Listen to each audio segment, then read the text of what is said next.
Tidak ada yang sudi menolong saya. Tidak ada yang datang. Saya dilupakan.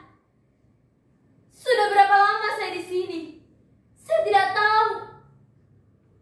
Sudah berapa lama saya disiksa macam binatang? Saya juga tidak tahu. Apakah saya binatang?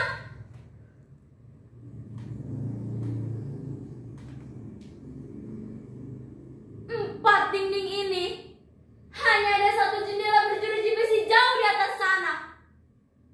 Tembok yang tebal. Tidak ada perabotan.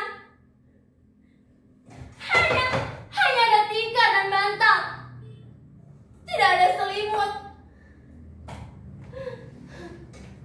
Saya tahu saya tidak akan mungkin bisa selamat dari penjara ini. Mustahil saya selamat jika tidak ada mukjizat.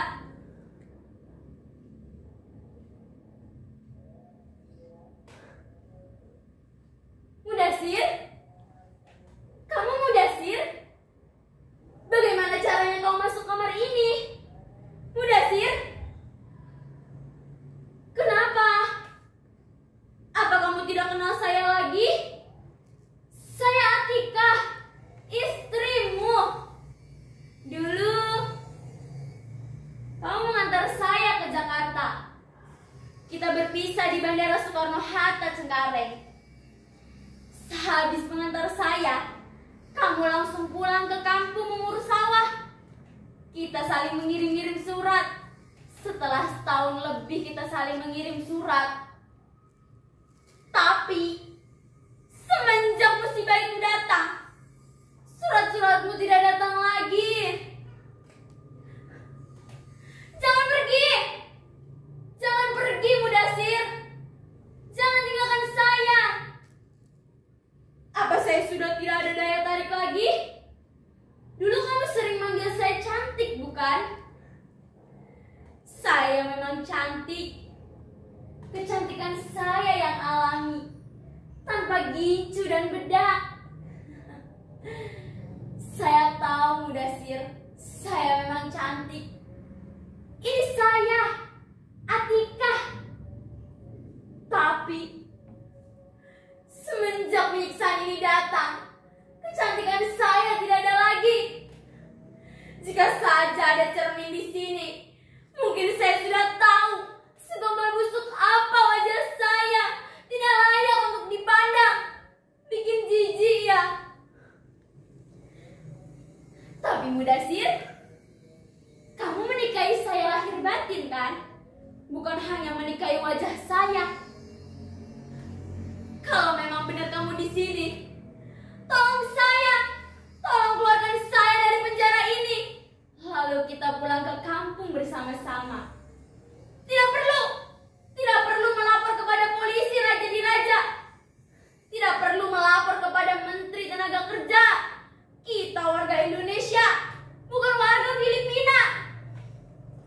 Beruntunglah mereka yang berasal dari Filipina. Bahkan presidennya pun masih peduli terhadap tenaga kerjanya. Kita, kalau punya banyak uang, diperas sampai habis tulang sumsum. Tapi jika ada masalah, ada musibah, pura-pura tidak tahu, diabaikan.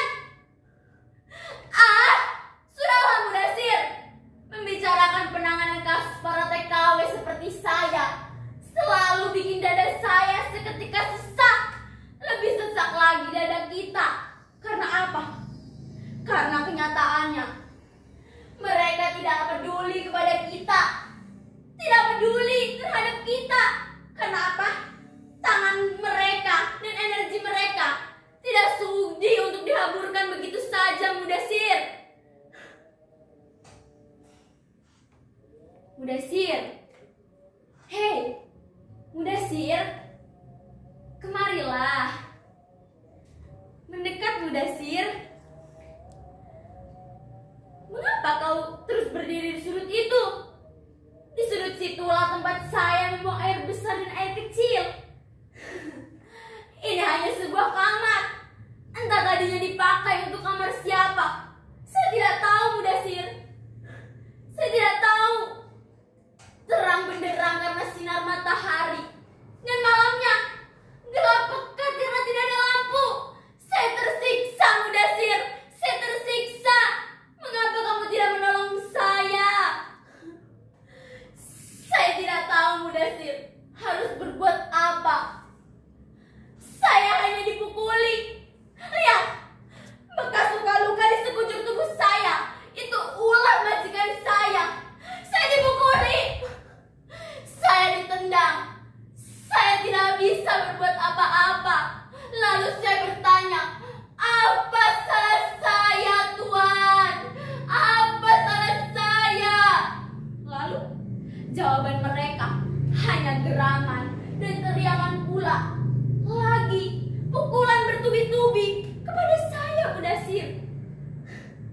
Sebelum saya dijebloskan di kamar ini, saya ditutupi karung, lalu saya diseret menuju kamar ini. Sebelum pintu mereka kunci, karung mereka buka, dan saya di sini, di kamar ini, sampai sekarang. Tapi Mudasir, saya bekerja. Saya bukan pemalas. Saya rajin bekerja. Saya menerima upah karena saya bekerja. Bangun sebelum subuh. Saya membersihkan rumah, menyapu, mengepel. Semua saya bersihkan. Bahkan rumah sebesar ini, saya sendirian di sini. Pada bulan ke-13, suatu malam, majikan lelaki saya memasuki kamar saya. Dan malam itu, nyonya majikan dan anak-anaknya sedang menginap di luar kota. Lelaki majikan saya masuk, duduk di pinggir ranjang saya. Duduk di ranjang saya lalu mengisyaratkan tangannya kepada saya agar saya mendekat lalu duduk bersamanya. Saya tidak tahu. Saya hanya bisa menangis di pojokan. Saya tidak bisa berbuat apa-apa pada malam itu. Lalu naluri saya bilang, ada yang tengah menggoda majikan saya malam itu. Saya hanya bisa menangis sampai subuh dengan ketakutan. Lalu majikan lelaki saya keluar menutup pintu dengan keras. Saya sangat bersyukur. Saya sangat bersyukur malam itu tidak terjadi apa-apa kepada saya. Demi Tuhan, saya sangat bersyukur sekali, Mudasir. Saya menolak hajat majikan lelaki saya. Saya mengunci kamar. Lalu saya menangis sampai subuh. Mudasir, bagaimana Mak dan Bapak? Apakah Bapak sehat-sehat? Bagaimana encok Bapak? Apa sudah sembuh? Asma emak masih sering kambuh. Bukankah saya pernah mengirim uang dan alat hisap? Pakai, jangan ragu.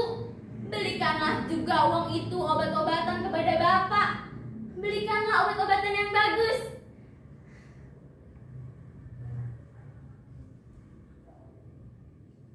Mudasir, kamu dengar? Ada langkah orang menuju ke sini. Tunggu sebentar. Tunggu sebentar ya Mudasir. Tolong! Hei, tolong saya! Tolong! Ada perempuan di sini. Hei! Hanya lewat begitu saja. Saya diabaikan. Mudasir? Mudasir? Kamu di mana, Mudasir? Kamu di mana? Kamu juga pergi meninggalkan saya? Kamu tega meninggalkan saya sendirian di sini? Meninggalkan saya tanpa pesan? 1 hari, 2 hari mungkin bisa dimaklumi. Tapi saya di sini sudah berbulan-bulan, bertahun-tahun mungkin di sini. Tidak ada yang menolong saya. Mungkin itu bisa dianggap sebagai pembunuhan. Pembunuhan yang saya maksud bukan pembunuhan tubuh, melainkan pembunuhan mental, pembunuhan politik. Saya rela mati. Kalau saya harus mati, saya harus menceritakan dulu penderitaan apa, penyiksaan apa yang saya dapat selama ini. Kepada siapa yang ingin mendengarkan saya cerita, saya akan menceritakan